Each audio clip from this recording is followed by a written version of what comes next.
FM News Talk 97.1. On-demand audio. I've been watching the news come in about how there are now we have the possibility in the Eric Holder and the Department of Justice investigating. They're supposed to probe leaks from the White House. We've had a number of leaks where it concerns Stuxnet, so on and so forth. For the latest on all of this, let's go to our resident foreign policy expert, Stephen Yates, is with DC International Advisory, DCIadvisory.org. Stephen, good afternoon to you. Hi, Dana. Great to be back. It's good to talk with you. This is all of this, especially as we're learning more about this Stuxnet virus and so on and so forth. This is something that the Israelis are saying that, look, Stuxnet is ours and that President Obama is simply trying to claim this to boost his re-election campaign. Nothing more. Did he really try to basically take claim for this from Mossad? Well, I think if you just look at the entire breadth of the Obama administration, I think it's very fair to say that everything having to do with national security has been politics first. And they really went overboard in trying to accuse the Bush administration of that. But in reality, everything from the get-go, whether it was Guantanamo or some of the silliness you deal with at TSA, there's a whole host of things that are really politics first. And ever since the Osama bin Laden killing, which I applaud in many respects, it's been victory lapped as number one priority at the expense of risking sources.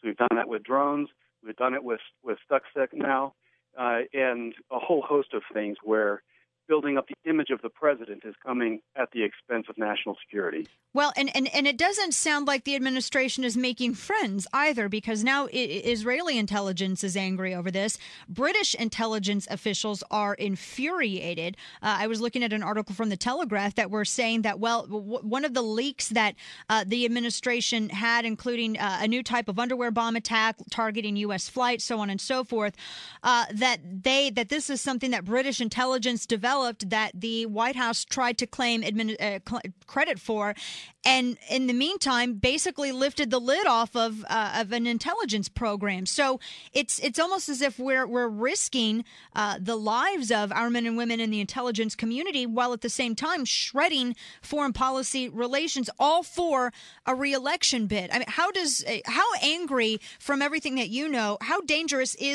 are all of these leaks? I think it's deadly serious. But if you begin from the starting point of an ideological administration that doesn't believe in war of any kind being just, doesn't really believe in national security, at least from the point of view I see it. And so to them, sacrificing an ally here or there doesn't matter that much. They have no intention of going after these threats in a serious way. So when it comes to our allies in Israel, the people in the Obama team probably figure how much capital is left in that bank anyway. That relationship has been so strained under their tenure. So they get back to their political calculus. If there's a net boom they think they can get by giving a tough guy image to Obama, which is very at odds with the ideological hope and change image he sold in 2008, well, they're seeking to try to do that now. Deadly serious, is very costly to ongoing cooperation in intelligence and counterterrorism. And I think just flatly irresponsible. I say this as someone who lost a colleague in government for far less in terms of my friend Scooter Libby being prosecuted. Oh, yes, definitely. Oh, absolutely. There was such an uproar over Scooter Libby. And then with this, the worst that I've heard is from folks like, for instance, Senator Dianne Feinstein, who very conveniently as well is on the Senate Intelligence Committee. She says that, well, there's no question this kind of thing hurts our country. It's very detrimental. I find it concerning. All I hear from Democrats like her or John Kerry is nothing but empty words. And then we get word that Eric Holder is appointing 2 U.S. attorneys to lead criminal investigations into two different instances of these leaks. But, Stephen, I have to think that none of this means anything, because this is the same Eric Holder that now the House GOP Oversight Committee is going to be voting as to whether or not they're going to bring him on contempt charges. Is this all just to kind of give Barack Obama some cover, or are they genuinely going to pursue this? Well, I am much more in the side of where you sound like you're disposed, that Eric Holder being a profoundly flawed, probably the most flawed attorney general we have ever had. And I think that no one can have high confidence that this is a serious effort. I do not know the investigators who have been named. For all I know, they are upstanding professionals who will go after this in an entirely independent and professional way. But if the administration were really serious about trying to project that as a public image, we would have had an independent counsel.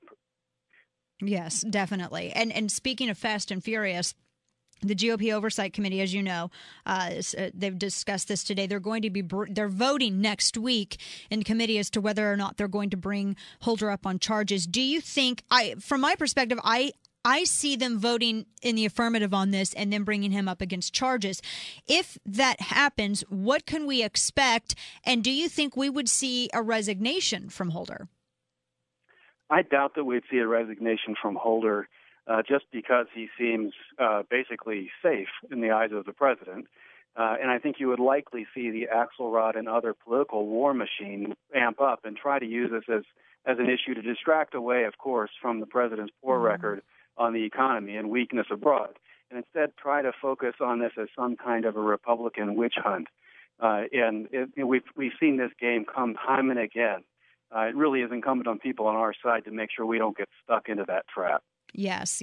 Well, I wish too, and I don't know if you share this concern, I wish that Republicans would have been a little bit better in messaging why this is so important and Absolutely. Exactly how because what they subpoenaed him for documents October of last year that he's never produced. And I don't see that hit often enough by the GOP. And to me, it seems as almost they're really kind of the reason why not enough people are up in arms over this. I couldn't agree more. I really hope that voters and constituents are not complacent going through this cycle. As we have learned painfully over the years, the R and the D after the name of a representative or a senator is not sufficient. You need to make sure that there's life in that body, that there's somebody that's willing to stand up for the prerogatives for the institution you sent them to, and are not just sort of taking talking points from one administration or another. I yearn for the days when there was someone like a Jesse Helms on the Hill who didn't care if it was a Republican or Democrat in the White House. If I'm calling for something from the United States Senate, you will give it to me or I will make you feel me.